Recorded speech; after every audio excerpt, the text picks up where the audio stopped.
Assalamualaikum warahmatullahi wabarakatuh. Perkenalkan, nama saya Nadia Zahira, NPM 21018 dari Prodi Kesehatan Masyarakat. Pada kesempatan kali ini izinkan saya mempresentasikan mata kuliah Etika dan Hukum Kesehatan pada materi Etika Profesi Kesehatan Masyarakat yang diampu oleh dosen Nova Arikman. Masuk pada materi pertama, yaitu mengemukakan, menjelaskan, dan memberikan contoh standar profesi kesehatan masyarakat yang berasal dari Kode Etik Kesehatan Masyarakat. Standar profesi adalah pedoman yang harus digunakan sebagai petunjuk dalam menjalankan profesi secara baik. Berkenaan dengan pelayanan medik, pedoman yang digunakan adalah standar pelayanan medik yang terutama dititik beratkan pada proses tindakan medik.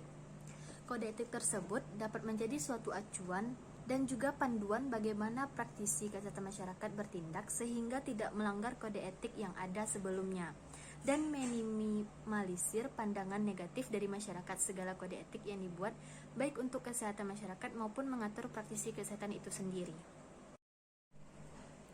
Kode etik profesi kesehatan masyarakat terdapat dalam pasal-pasal sebagai berikut. Saya mengambil 5 pasal. Yang pertama, pasal pertama, setiap profesi kesehatan masyarakat harus menjunjung tinggi, menghayati, dan mengamalkan etika profesi kesehatan masyarakat. Pasal kedua, dalam melaksanakan tugas dan fungsi profesi kesehatan masyarakat, lebih mementingkan kepentingan umum daripada kepentingan pribadi. Pasal 3, dalam melaksanakan tugas dan fungsinya, hendaknya menggunakan prinsip efektivitas atau efisiensi dan mengutamakan penggunaan teknologi tepat guna. Pasal keempat, dalam penggunaan tugas dan fungsinya tidak boleh membeda-bedakan masyarakat atas pertimbangan-pertimbangan agama, suku, golongan, sosial politik, dan sebagainya. Pasal 5, dalam melakukan fungsi dan tugasnya hanya melaksanakan profesi atau keahliannya. Kode etik tersebut juga dapat memberikan suatu kredibilitas moral atau profesional yang lebih tinggi dalam menerapkan kesehatan masyarakat dengan kode etik yang ada.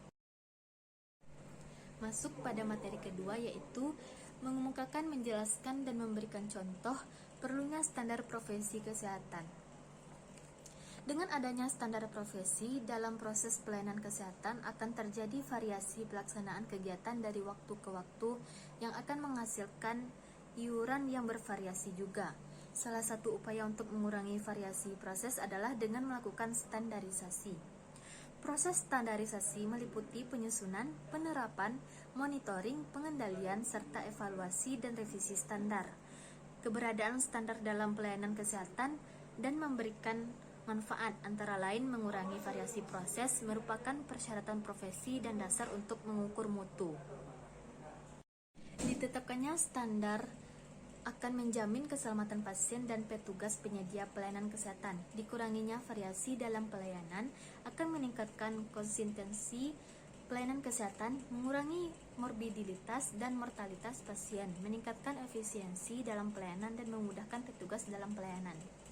Contohnya, sebagai tenaga medis yang menangani pasien secara langsung, maka perlu mengetahui karakteristik dari setiap pasien agar penanganan yang kita berikan aman tanpa adanya insiden lainnya.